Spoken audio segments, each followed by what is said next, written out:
Yo, what's up sa inyong lahat mga katropa? Nandito naman ang inyong katropa, si Otomoto PH, naghahatid sa inyo ng panibagong vlog. Bali, nandito ako ngayon sa may Iloilo, dito sa may Festive Walk.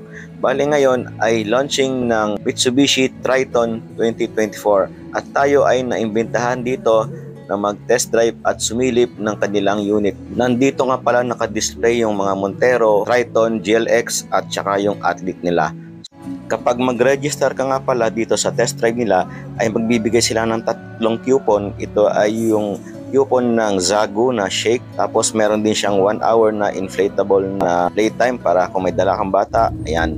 Tapos meron din silang test drive para sa GLS. So ngayon, nabigyan tayo ng time dito para makapag-test drive at kung gaano ba talaga kaganda yung power ng bagong Triton. Ito nga pala yung nabunot ko mga katropa, nakakuha ako ng cup.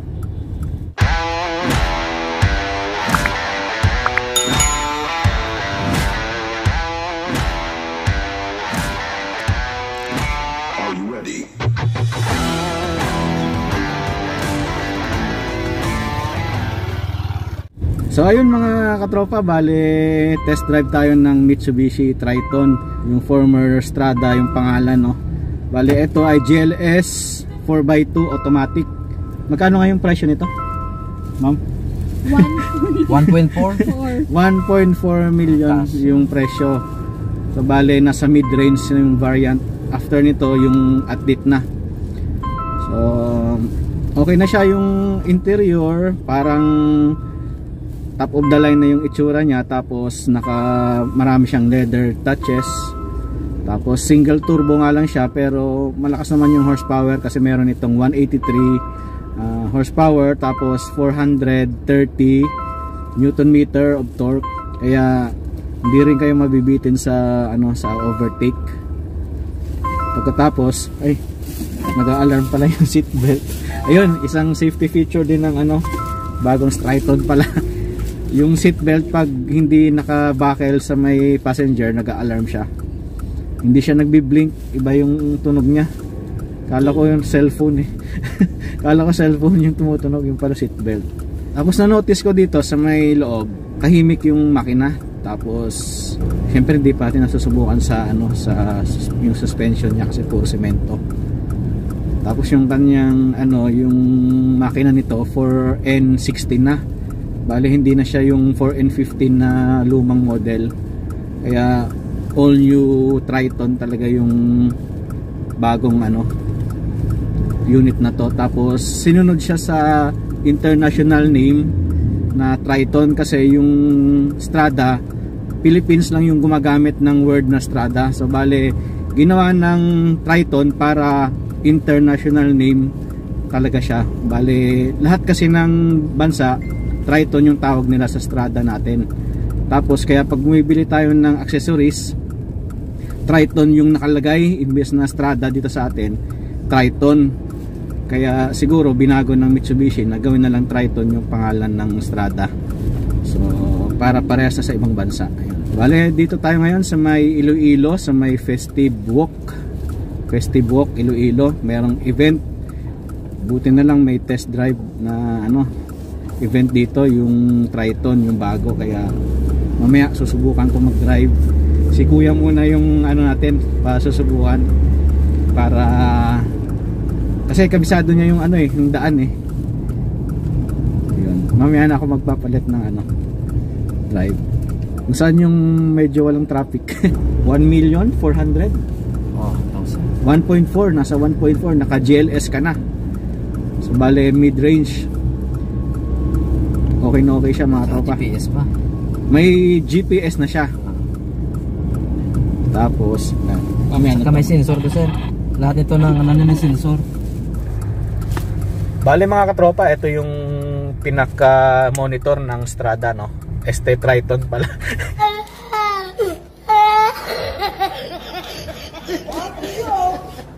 Sorry, nalilito. Meron na siyang built-in na GPS kahit na offline. Yan, meron siyang GPS. Ayan, makita mo yung Petron, yung gas station. Ayan, yan. Tapos syempre yung buong interior niya talagang ni-refine, bagong bago. Lahat talaga ng interior niya, pati dashboard, binago ni Mitsubishi. Tapos ito maganda oh, meron siyang ano, talagang leather, soft touch. Yan. Tapos malalim yung kanyang ano dito, yung pinaka glove box. Tapos meron din dito sa baba, hydraulic siya. Yan. Tapos yung kanyang pindutan ng aircon, ayan no. Parang piano ganun. Hindi na siya knob no. Sa dati kasi parang knob eh. Tapos dual zone climate. Pwede kang mag-adjust ng temperature sa pasahero tsaka sa driver, magkaiba yan. Kung gusto mo ng mas malamig sa'yo yung adjust mo. Pag yung gusto ng pasahero naman, medyo nalalamigan siya, may sipon, i-minimize niya yung temperature. Tapos meron siyang wireless charger.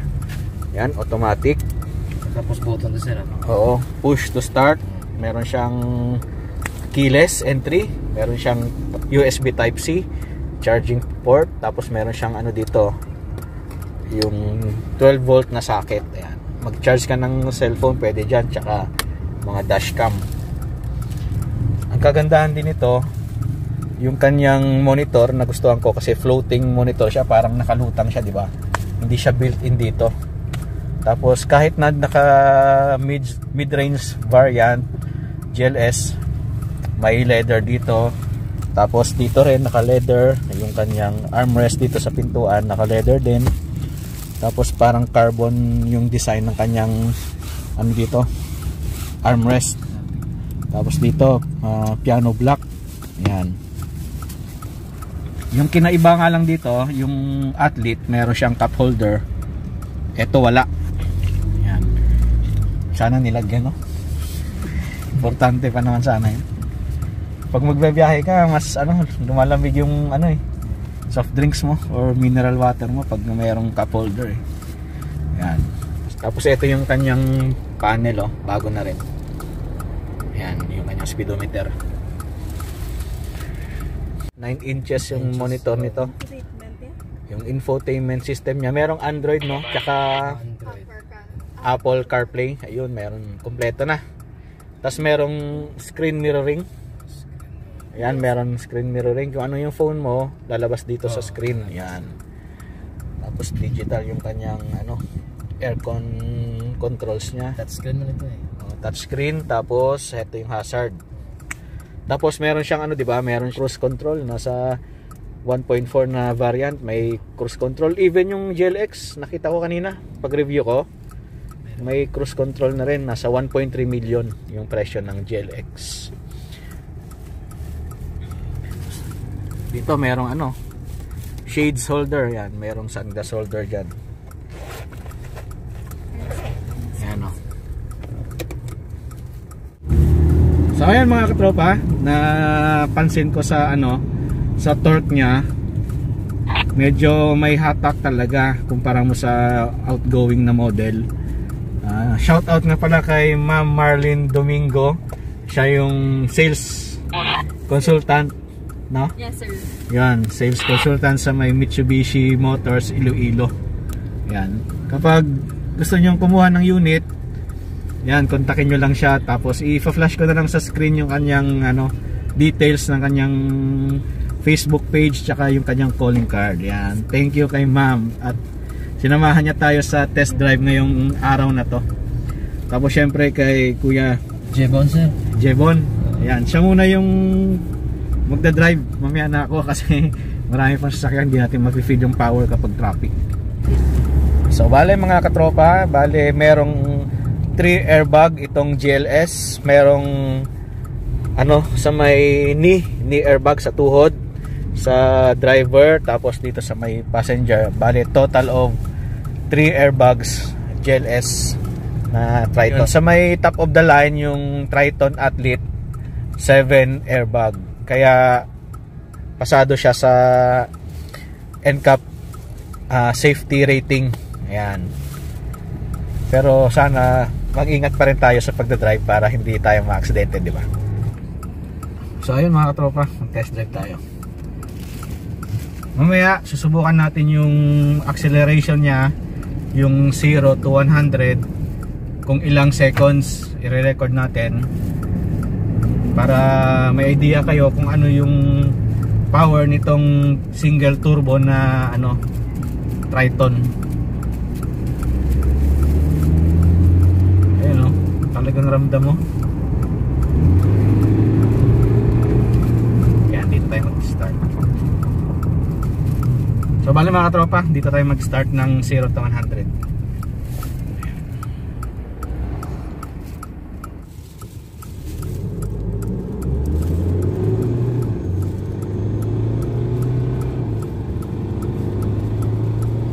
Sasagad natin sa flooring yung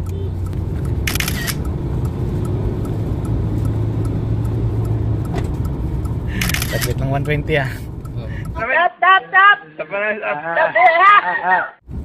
Ayun mga katropa, may ano siya, may kick talaga siya. Kumbaga ilang seconds lang 120 na. Hindi natin nasubukan kasi maraming sasakyan. Hindi natin na pa 200. Okay naman, okay naman. Test drive natin yung acceleration niya. Talagang meron siyang ano, power sa gitna. Tapos meron siyang ano 183 horsepower, di ba? Tapos 430, kaya hindi ka mabibitin sa hatak niya. Kumpara mo sa ibang sasakyan na mababa yung torque niya at saka yung horsepower, ito na-improve kasi all new engine. Tapos sa suspension naman, na-notice ko rin, napansin ko, smooth. Para kang nakasakay sa SUV. Hindi siya masyadong matagtag. Tapos yung kanyang wind noise, wala kang maririnig na hangin galing sa labas. Tapos yung kanyang ano naman, yung kanyang ingay ng makina, merong konti kasi diesel naman yan, di naman maiwasan pagka diesel. Kahit nga gasolina may tunog talaga eh. Pero na-improve kumpara mo sa una. Tapos tahimik na yung engine niya sa labas. Sa suspension, pasado sa akin, hindi nakakahilo. Tapos yung kanyang ano, seating position, okay naman, naka-bucket seat naman siya, parang bolster seat yung ano, salong-salo yung likod. Ramdam mo yung likod niya na talagang nakaipit yung likod mo, parang kahit sa curve hindi ka gagalaw. Tapos yung kanyang pag nagda-drive ka, merong armrest dito. Kapag pagod ka, meron kang patungan dito ng siko mo. Dito rin sa pintuan meron din siya. Tapos yung height ng driver sa pag magda-drive ka, meron namang adjustment dito sa upuan. Manual, gaganyan mo lang, akit na yung upuan. Depende sa pag ano mo, sa size mo. Tapos meron ano, ang tilt and telescopic, yung ano, yung kanyang steering. Pwede mo siyang hilahin, adjust baba, taas, ayan.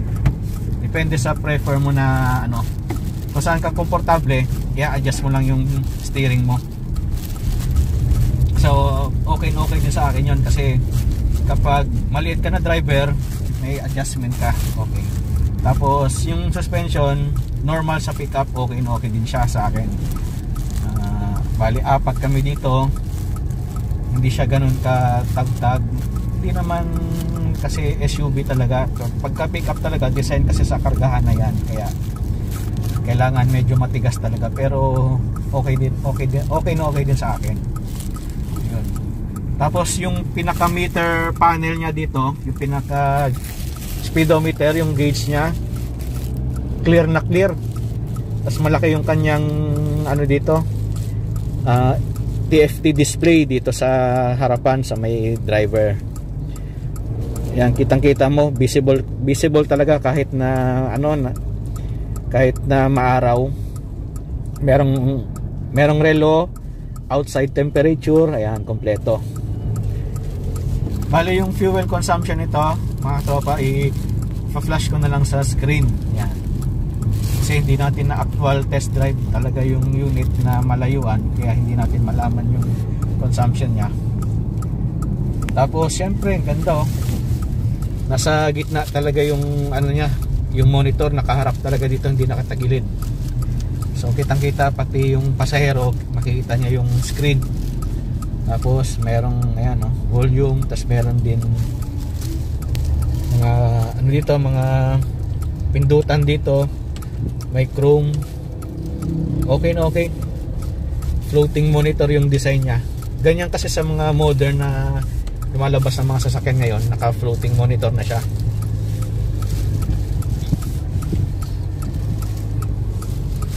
Papasalamat nga pala ako sa Mitsubishi Iloilo, no? Naka-test drive tayo ng all new Triton. Dati sa internet lang, ngayon naka-test drive na tayo sa actual, no? Tapos syempre nagpapasalamat din ako sa mga kasama ko rito, si Ma'am Marlene Domingo. Ma'am Marlene Domingo pala. Yan, siya yung sales consultant. Yan, sa gustong kumuha ng unit ng Mitsubishi, kontakin nyo lang siya. Tapos mabait si Mama. Talagang i-entertain kayo niyan, kaya huwag kayong ano, mahiya.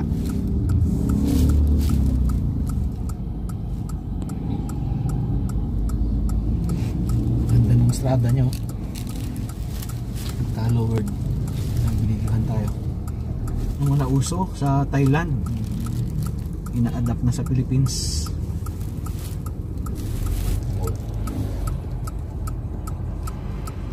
Yan. Para dito na siya. Lamig sa paay. Lamig sa tiil. So bali mga katropa, sa aircon niya ang lamig. Parang sisipunin ako ah. Naka 22 yung ano temperature niya, pero ang lamig.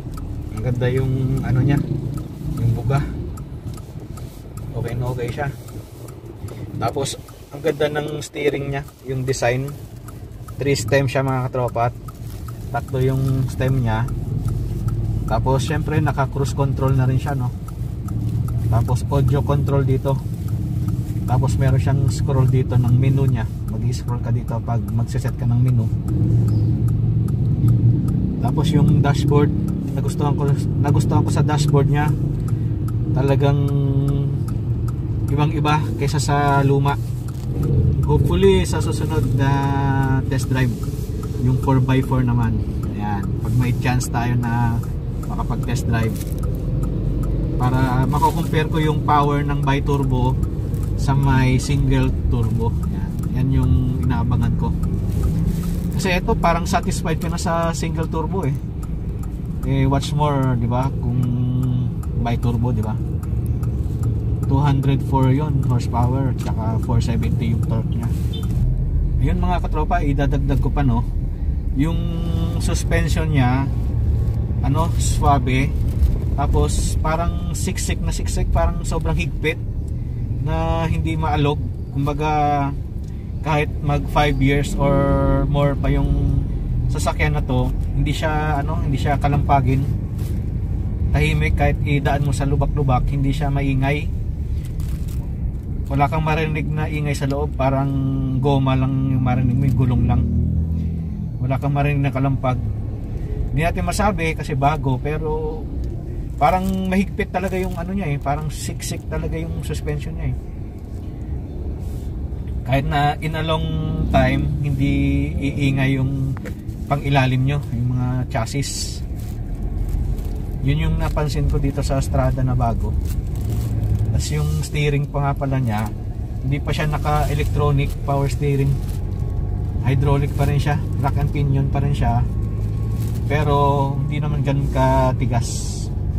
Okay naman siya. Ayan, kahit ganun mo lang siya, kaya mo. Suwabe siya.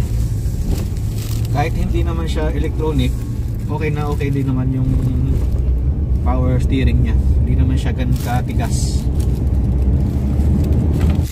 Ay mga tropa, subukan natin yung manual mode nito, kung mabilis yung pag change gear niya.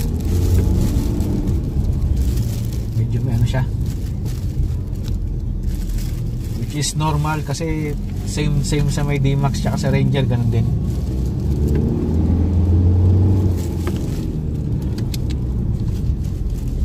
Pag mabagal yung takbo nyo, tapos nilipat nyo sa third gear, hindi siya lilipat, dapat may buwelo siya. Yun, no? So okay naman siya mga tropa, yung kanyang pag change gear medyo accurate naman siya, hindi siya ganun ka-delay. Tapos kasi na test drive ko rin yung D-Max, parang ganun din.